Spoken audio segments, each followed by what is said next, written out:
గంగాధర నెల్లూరులో కొందరు టీడీపీ నేతలు వైసీపీ నాయకులతో లాలూచీ పడినట్టు ఫిర్యాదు వచ్చిందని చెప్పారు సీఎం చంద్రబాబు. లాలూచీ రాజకీయాలు చేస్తే సహించేది లేదని చెప్పారు ఆయన.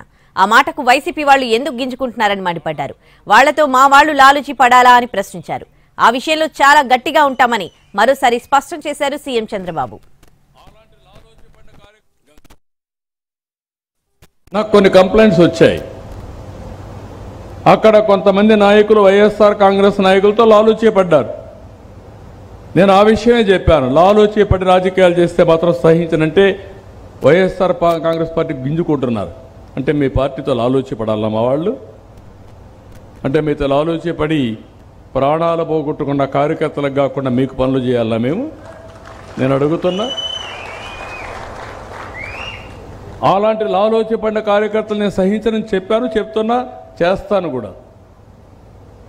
చాలా గట్టిగా ఉంటాను. అంటే ఎక్కడ చిన్న పని వస్తే వీళ్ళు లాలూచీ పడి డబ్బులకో కులపిచ్చితోనో లేకుంటే ఇంకో దాంతోనో వాళ్ళకి పనులు చేసేస్తే నిజమైన కార్యకర్త ఏమవుతాడు, లేకుంటే ఆయన మనోభావాలు ఏమవుతాయి? ఈ విషయం మనం గుర్తుపెట్టుకోవాల్సిన అవసరం ఉంది. అందుకే ఆ మాట చెప్పారు.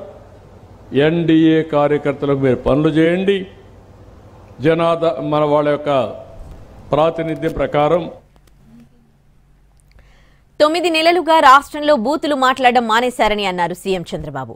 అసెంబ్లీ కూడా ప్రశాంతంగా ఉందని చెప్పారు ఆయన. ఎవరు తప్పు చేసినా ప్రజాకోర్టులో దోషులుగా నిలబడక తప్పదని 2024లో జరిగింది అదే అని చెప్పారు. వెంటిలేటర్పై ఉన్న రాష్ట్రాన్ని ఇప్పుడిప్పుడే బయటకు తీసుకొస్తున్నామన్నారు. 9 నెలలుగా బూతులు మాట్లాడడం మానేశారు. అసెంబ్లీ ప్రశాంతంగా ఉంది. బయట కూడా బూతులు వినపడం లేదు. ప్రజాకోర్టులో ఎవరు తప్పు చేసినా దోషులుగా నిలబడక తప్పదు.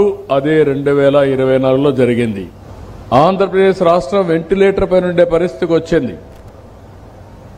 వాళ్ళు ఇచ్చిన సహాయం కూడా తీసుకున్నాం. కాబట్టి నాకుండే అనుభవం అదే. మరి పవన్ కళ్యాణ్ గారు అందరం కలిసి ఇప్పుడిప్పుడే వెంటిలేటర్ నుంచి బయట తీసుకొచ్చాం. కానీ